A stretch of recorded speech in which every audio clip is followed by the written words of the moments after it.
Hello everyone, welcome back to the channel today. I want to talk about something happening right now that's really changing the security landscape in Eastern Europe. You won't believe what Lithuania is doing at the Russian border, and what it means not just for Lithuania, but for all of NATO, the EU, and anyone watching the tensions rise. Lithuania has been stepping up dramatically. Over the past months, its government has pushed through a series of measures to reinforce its borders with both Russia and Belarus, in response to increasing perceived threats. One of the most striking is its participation in what's called the Baltic Defence Line, joint effort by Lithuania, Latvia, and Estonia to build a deep defensive belt along their shared borders with Russia and Belarus. Wikipedia +2 AP News +2 they're planning obstacles like anti-tank ditches, fortifications, minefields, dragon's teeth, concrete barriers, and strongpoints. Even bridges that can be rigged for demolition in case of an invasion. The idea is not just to stop an aggressor cold, but to slow them down, channel them, force them into predictable routes, and give time for Allied reinforcements to arrive. The Times +2 Wikipedia +2 Lithuania is also boosting its defense spending significantly. Starting in 2026, it plans to allocate between 5% and 6% of its GDP to defense. That's a historic step, making it one of the highest defense spenders in NATO proportionally.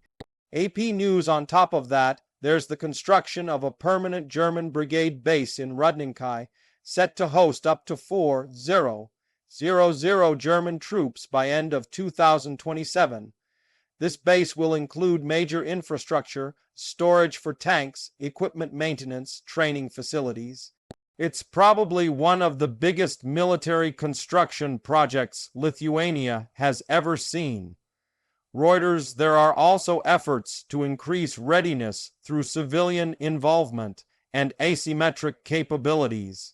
Lithuania is planning to teach kids as young as 8 how to fly drones. That might sound surprising, but the view is that in modern conflict environments, drones have become a major tactical tool for surveillance, for defense, even for deterrence. New York Post now, why all of this? The backdrop is rising tensions with Russia, especially in light of military exercises, drone incursions into NATO airspace, and concerns over how Russia positions its forces in Kaliningrad and Belarus. Lithuania sees itself as vulnerable because its border with the Russian exclave of Kaliningrad is only a few hundred kilometers long, and Belarus' border proximity adds another layer. Wikipedia +4 Atlantic Council +4 Al Jazeera +4 also Geopolitical strategy. Lithuania wants to make sure that any attempt at aggression is met first with delays, complications, and international response. If they can buy time, NATO's collective defense mechanisms have space to mobilize. That's crucial. But of course, there are challenges. First, cost. Increasing defense spending to 5-6% of GDP is a big burden for any country, especially a small one. Budget trade. Offs mean cuts elsewhere or higher taxation or borrowing. Then there's the logistical complexity of building fortifications, coordinating with neighbors, ensuring that these lines and strongpoints are maintained and manned. Another challenge is political, both at home and among allies. Not everyone agrees how to balance deterrence vs diplomacy. There's always the danger of escalating provocation.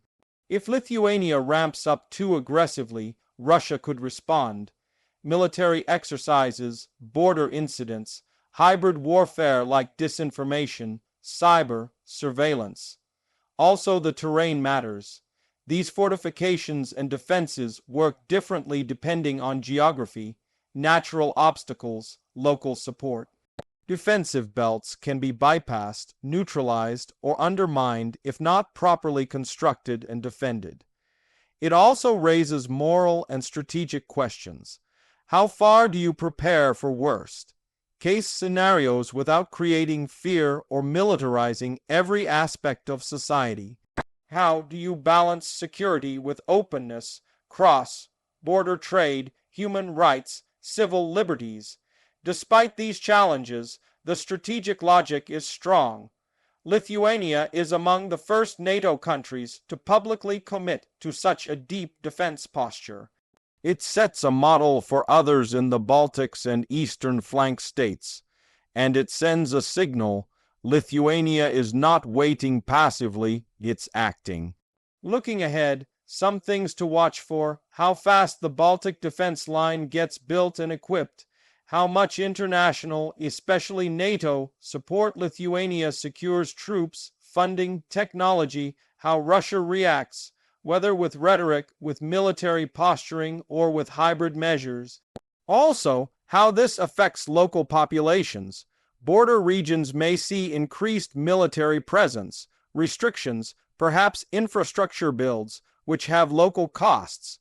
It's also worth seeing how Lithuania's civilian measures, like teaching drone usage to young people, evolve.